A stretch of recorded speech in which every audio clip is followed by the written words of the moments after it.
ഞങ്ങൾക്ക് തന്നെ ചില സമയത്ത് ചില ടെർമിനൽ ലെവലിലൊക്കെ ആയിരിക്കും ക്യാൻസറൊക്കെ 4th സ്റ്റേജ് സ്പ്രെഡായിട്ടൊക്കെ വരും. അപ്പം നമ്മൾ ചോദിക്കും എന്താ ഇത് വരാഞ്ഞേന്ന് ചോദിക്കുമ്പോൾ പറയും, ഓ ഇനി ഞാനായിട്ടൊരു പ്രശ്നം ഉണ്ടാക്കണ്ടെന്ന് കരുതി. എന്ന് വെച്ചാൽ എൻ്റെ കാര്യം മാത്രമല്ലേ എനിക്ക് മാറ്റി വെക്കാൻ പറ്റുള്ളൂ, വീട്ടിൽ പല പല പല ഫൈനാൻഷ്യൽ പ്രോബ്ലംസ് ഉണ്ട്. അപ്പം അങ്ങനെ പറയുമ്പോൾ ഞങ്ങൾക്ക് ഡോക്ടേഴ്സിനും ഒന്നും ചെയ്യാൻ പറ്റില്ല. നേരത്തെ വന്ന് അതിൻ്റെ ട്രീറ്റ്മെൻറ്റ് എടുക്കുകയാണെങ്കിൽ കൂടി വന്നാൽ അമ്പെടുത്ത് മാറ്റണം, അതിന് ഫോളോ അപ്പ് ചെയ്യണം, അത്രയേ ഉള്ളൂ.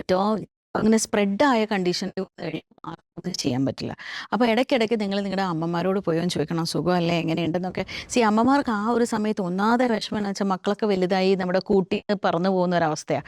അപ്പോൾ തന്നെ അതൊരു വല്ലാത്ത ആരുമില്ല കൂടെയില്ല എന്നുള്ളൊരു ടെൻഷനാണ്. അപ്പോൾ എപ്പോഴും നിങ്ങൾ എന്നും നിങ്ങളുടെ അമ്മമാരോട് ചോദിക്കുക വെദർ ആർ യു, അതേ കംഫർട്ടബിൾ, അതേ ഓക്കെ, ഇടയ്ക്ക് പോയി ഹഗ് ചെയ്യുക. All of us need tender loving care.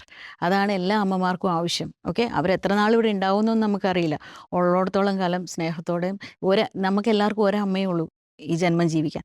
ആ അമ്മ സേഫാണോ നോക്കേണ്ടത്, ആ സേഫാണോ എന്നുള്ളത് നോക്കേണ്ടത് നമ്മുടെ ഉത്തരവാദിത്തമാണ്.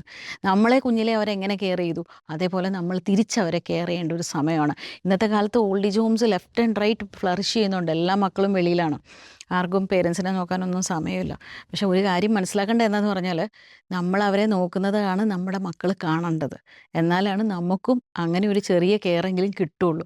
അപ്പോൾ അത് ഓർത്തിട്ടാണെങ്കിലും നമ്മൾ അച്ഛന്മാരെ അമ്മമാരെയൊക്കെ നമ്മൾ വളരെ കാര്യമായിട്ട് നോക്കുക.